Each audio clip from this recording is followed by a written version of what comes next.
여러분, 우리가 살아가다 보면요, 한 사건을 한 시선이 아닌 다양한 시선으로 볼 수 있습니다. 아주 비근한 예를 들면 얼마 전에 있었던 대통령 선거만 봐도 우리가 쉽게 알 수 있죠. 대통령 선거라는 사건을 놓고 다양한 시선으로 보고 나름대로 해석해 나갑니다. 자, 그렇다면 조금 더 가깝게 한번 적용해 볼까요? 자, 몇 가지 그림들을 한번 보여드릴게요. 한번 보세요. 뭐가 보이시나요?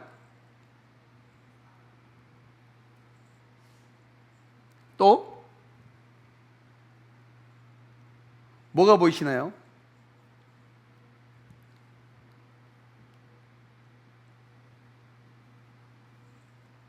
뭐가 보이시나요?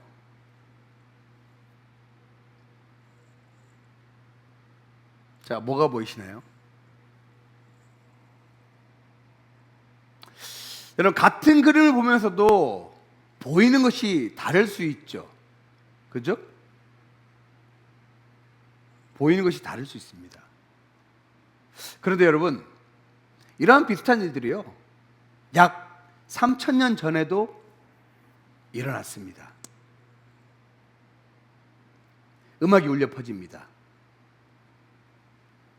나팔 소리가 성 밖까지 울렸고 온 백성이 열띤 환호를 보내고 있습니다.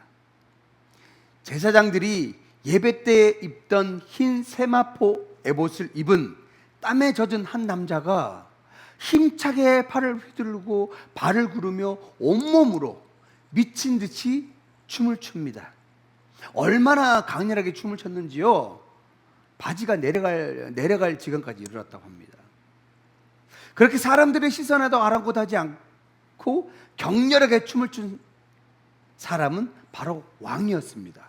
그 왕은 우리가 잘 알고 있는 다윗 왕이죠. 다윗은 이제 왕으로서의 정치적 안정과 군사적 기반을 세운, 다시 말해 통일 이스라엘을 만들었습니다. 그리고 가장 중요한 일을 시작합니다. 바로 하나님의 언약궤라 불리는 하나님의 법궤를 다윗 성이 있는 예루살렘으로 모시는 일입니다. 언약궤는요, 한마디로 하나님의 임재의 상징입니다. 왜냐하면 언약궤 안에 우리가 세 가지가 들어가 있잖아요. 만나를 담은 금 항아리, 아론의 쌍난 지팡이, 두 돌판, 십계명, 이 하나님의 임재가 들어요. 그러니까 이 언약궤는, 하나님 언약궤는 하나님의 임재를 상징하는 궤였습니다. 다윗 왕은 단순한 감정의 분출로 인해 격렬하게 춤을 췄던 것이 아닙니다. 하나님의 언약궤인 법궤가 예루살렘으로 들어오고 있습니다. 원래 실로에 있었던 하나의 법궤가 블레셋과의 전투에서 블레셋에게 빼앗겼다가 다시 찾는, 그 가운데 우사가 죽고 또 오벳 에돔에 머물렀던, 아무튼 우여곡절 끝에 예루살렘으로 들어오게 된 것입니다. 이것은 단순한 연회와 같은 행사가 아니었습니다. 철저히 말씀에 순종하여 하나님의 임재를 모시는 신학적 사건이었습니다. 즉, 하나님께 드리는 예배의 모습이었습니다. 다윗 왕은 지금 온 백성과 함께 마음을 다해 흥을 돋구기 위해 춤을 추었던 것이 아니라 하나님을 찬양하고 예배하는 것이었습니다. 오늘 본문 27절은 이렇게 기록합니다. 우리 한 목소리 읽어볼까요? 그때 다윗은 고운 삼배로 만든 겉옷을 입고 있었는데 궤를 메고 오는 모든 레위 사람이나 노래하는 사람이나 성가대를 지휘하는 그나냐도 모두 고운 삼배옷을 입었습니다. 다윗은 또 삼배로 만든 에봇을 입었습니다. 다윗은요, 백성들 앞에서 자신의 신분을 나타내는 왕의 옷을 벗고 예배자요, 제사장의 옷 삼배로 만든 에봇을 입었습니다. 지금 다윗 왕은 자신의 권위를 내놓고 하나님 앞에 겸손히 서겠다는 상징적인 의미로 세마포 에봇을 입었습니다. 오직 하나님 앞에서 기쁨을 표현하는 것, 그것이 전부였습니다. 다윗은 영원토록 하나님을 즐거워하는 것이 삶의 가장 큰 목적이자 주된 관심사였습니다. 예배는 체면보다 하나님 앞에서의 태도입니다. 그러기에 다윗이 바라본 것은 오직 하나님 한 분이었습니다. 체면을 버리고 하나님 중심의 기쁨에 반응한 것이었죠. 그는 한때 땅의 것을 바라보며 탐욕을 부렸지만 회개하며 다시 땅이 아닌 하늘을 향해 그의 시선을 돌립니다. 그런데 그 현장에는 다윗만 있었던 것이 아닙니다.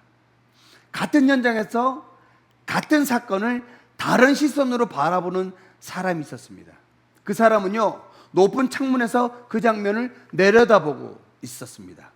찬양도 들었고 백성들의 환호 소리도 들었고 다윗 왕의 격렬한 춤도 보았습니다. 어찌 보면 처음부터 계속 지켜보고 있었습니다.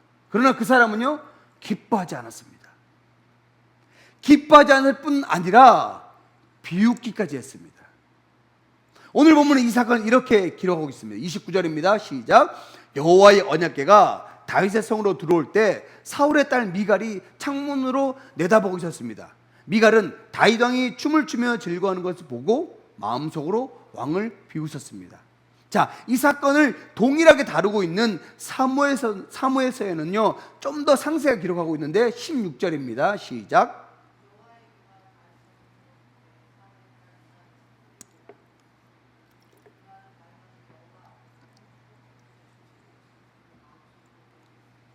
여러분, 같은 사건, 같은 장면, 같은 시간, 심지어 같은 현장에 있었지만 전혀 다른 시선이었습니다. 사울 왕의 딸 미갈은 다윗이 왕으로서의 품위를 버렸다고 생각한 것입니다. 사무엘하 6장 20절은 이렇게 기록합니다. 다시 우리가 함께 읽어볼까요? 시작. 다윗이 자기의 집안 식구들에게 복을 빌어주려고 궁전으로 들어가니 사울의 딸 미갈이 다윗을 맞으러 나와서 이렇게 말하였다. 오늘 이스라엘의 임금님이 건달패들이 맨살로 드러내고 춤을 추듯이 신하들의 아내가 보는 앞에서 몸을 드러내며 춤을 추셨으니 임금님의 처통이 어떻게 되겠습니까? 그녀는 예배보다 체면, 격식, 전통이 중요했습니다. 하지만 우리는 여기서 미갈을 탓하기 전에 그녀의 배경도 생각해 보아야 합니다. 미갈은 어떤 여인입니까? 사울 왕의 딸입니다. 자, 그러기에 왕권과 체면의 논리 속에서 살아온 사람이었습니다. 그 시선으로 볼 때 다윗 왕의 모습은 이해되지 않을 뿐 아니라 아주 추한 것으로 보였던 거죠. 여러분, 우리는 여기에서 아주 단순하고 중요한 사실을 하나 발견하게 되는데요, 다윗은 하나님을 바라봤습니다. 미갈은요, 사람을 바라보았습니다. 여러분, 예배는 사람에게 보이는 것이 아니라 하나님께 드리는 것입니다. 미갈은 예배를 드렸다기보다는 사람을 평가하고 구경하고 있었던 것입니다. 이러한 사실이 나중에 엄청난 결과를 가지고 오게 됩니다. 제가 처음 예수님을 깊이 영접했다고 생각했던 때가 있습니다. 그때부터 맨 앞줄에서 서서 찬양을 드리고요, 소위 말해 은혜 충만한 모습입니다. 찬양 드릴 때 확 눈물로 찬양 드리고요, 은혜 받으면 막 엎드려서 무릎 꿇고 기도하고요. 한마디로 여러분, 이 회중 예배에 눈에 띄는 사람이었습니다. 맨 앞줄에서 그렇게 그 무렵 청년부에서 준비하는 행사의 그 대형 현수막에는요, 항상 제 모습이 있었습니다. 이런 모습으로. 그런데 시간이 지나서 가만히 생각해 보니까 나는 나름대로 그 상황 속에서 예배자의 모습으로 서려고 부단히 노력했던 것 같은데 제가 놓치고 있었던 부분이 하나 있더라고요. 예배는 시선의 방향이라는 사실을, 즉 저는 그때 예배를 제 감정에 충실하게 반응하며 주님 앞으로 나아가려고 했습니다. 여러분, 예배는요, 감정이 아니라 시선의 방향의 전환입니다. 즉 하나님을 바라보는가, 아니면 사람들의 시선을 의식하며 사람을 바라보는가였습니다. 다윗 왕은 춤을 추며 하나님께 예배드리고 하나님을 높였습니다.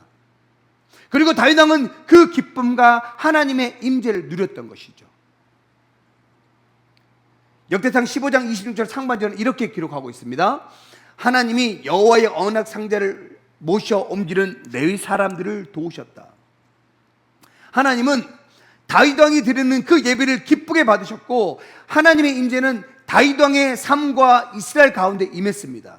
사무엘하 6장 21절은 이렇게 기록합니다. 우리 한 목소리 읽어볼까요? 시작. 다윗이 미갈에게 말했습니다. 나는 하나님 앞에서 그렇게 춤을 춘 것이요, 그분이 당신 아버지와 당신 집안 대신 나를 선택해 여호와의 백성 이스라엘의 통치자로 세우셨으니 나는 언제든 여호와 앞에서 기뻐 뛸 것이요. 그러나 미갈은 어떤가요? 미갈은 다윗 왕의 그 모습을 비웃고 업신여겼다고 말씀드렸습니다. 여러분, 근데 그 결과는 아주 무섭습니다. 사무엘하 6장 23절은 그 결과를 이야기하고 있는데요. 시작. 이 일로 인해 사울의 딸 미갈은 죽을 때까지 자식을 낳지 못했다. 여러분, 결혼을 했는데 자식이 없다는 건요, 지금도 긍정적인 부분보다는 부정적인 견해가 높은 편이잖아요. 당시에는 더했습니다. 좀 더 심하게 표현하면요, 저주와도 같았습니다. 그런데 미갈이 죽을 때까지 자식을 낳지 못했다는 것은요, 단순한 육체적인 불임을 넘어서 이것은 하나님의 임재가 떠났음을 상징하고 있는 표현입니다. 예배의 냉소적인 사람은 하나님의 임재에 단절되었고, 하나님의 임재를 사모하는 사람은 그 속에서 기쁨을 누리게 됩니다. 여러분, 우리는 매주 최소한 한 번 이상은 예배 자리에 있습니다. 그러나 그 자리가 누군가에겐 하나님의 임재를 경험하는 자리가 되는가 하면, 누군가에겐 그저 사람들을 관찰하고 평가하며 시간을 때우는 자리일 수도 있습니다. 예배는 결국 하나님 앞에 누구로 서 있는가에 대한 질문입니다. 다윗은 하나님 앞에 왕임에도 불구하고 자신을 낮추고 하나님의 임재를 경험했습니다. 미갈은 예배를 멀찍이서 판단했고 임재에서 멀어졌습니다. 그러나 그 결과를 단순히 징벌로 해석하기보다는 우리는 이러한 질문을 깊이 있게 묵상해야 할 것입니다. 나는 예배 중에 누구를 바라보고 있는가? 나는 감정보다 하나님 말씀에 순종으로 예배하고 있는가? 나는 공동체 속에서 하나님을 높이고 있는가? 여러분, 예배는 감정적인 반응을 넘어 인격적으로 말씀에 순종하는 것입니다. 또한 예배는 평가의 대상이 아니라 우리가 전심을 다해야 하는 하나님과의 만남입니다. 그러기 예배 중에 주님, 오늘 또 내 모습 이대로 받으시고 제 마음을 받아주세요.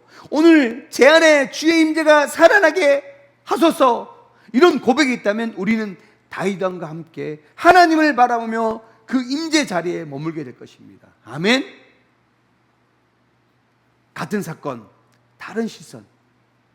한 사람은 하나님을 바라보며 임재를 경험했고, 또 다른 사람은 사람을 바라보며 영적으로 메말라갔습니다.